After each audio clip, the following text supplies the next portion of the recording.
بسم الله الرحمن الرحيم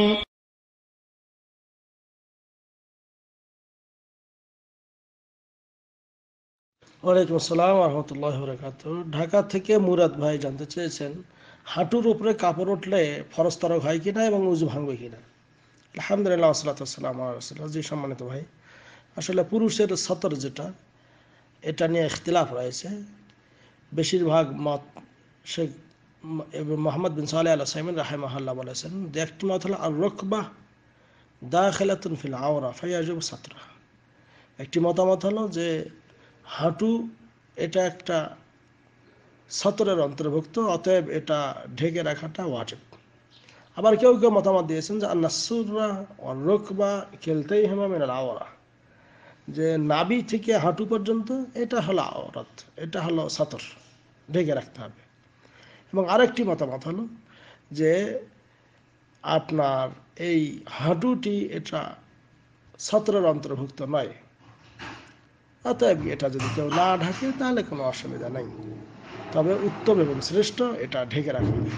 শরহুল মুমতির 2য় খণ্ডের 160 পৃষ্ঠায় এই কথাগুলো উল্লেখ করা হয়েছে।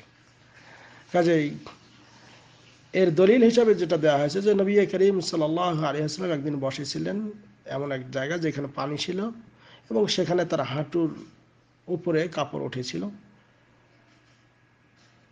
যখন ওসমান রাদিয়াল্লাহু তাআলা আনহু তার কাছে প্রবেশ করলেন তখন তিনি সেটা ঢেকে নিলেন, যেটা সহিহ বুখারীতে হাদিস বর্ণিত রয়েছে। তো এই হাদিস থেকে যেটা প্রমাণিত যে কেউ যদি হাঁটুর উপরে কখনো কাপড় উঠে যায়, এজন্য উজু আপনার নষ্ট হবে না এবং এটাতে উজুর কোনো ক্ষতিও হবে না। আর উজু ভঙ্গের কারণের মধ্যে এটাও নাই। এমনকি কেউ যদি কাপড়বিহীন অবস্থায় লজ্জাস্থানে হাত না লাগিয়ে কাপড়বিহীন অবস্থায়ও কেউ যদি উজু করে তাহলে তার উজু জায়েজ, এই জন্য উজু ভঙ্গ হবে না। তবে লোকমুখে নয়। মনে করেন আপনি বাথরুমে একাই গোসল করতেছেন, উজু করলেন, কাপড় নেই, তারপরে উজু করলে আপনার উজু হয়ে যাবে, কোনো সমস্যা নেই। আশা করি ক্লিয়ার হয়েছে। অতএব হাঁটুর উপরে যদি কখনো কাপড় ওঠে আপনার উজু নষ্ট হবে না এবং এটা ঢেকে রাখাটাই উত্তম। হাযা আল্লাহু আ'লাম বিসওয়াব ওয়া সাল্লাল্লাহু আলা নবিয়িনা মুহাম্মদ। আসসালামু আলাইকুম ওয়া রাহমাতুল্লাহ। আর হ্যাঁ, যদি আপনার উজুর হাঁটুর উপর কাপড় ওঠে এর জন্য ফরজ তরক হবে এমন কথা বলাও ঠিক না। আশা করি ক্লিয়ার হয়েছে। আসসালামু আলাইকুম ওয়া রাহমাতুল্লাহ।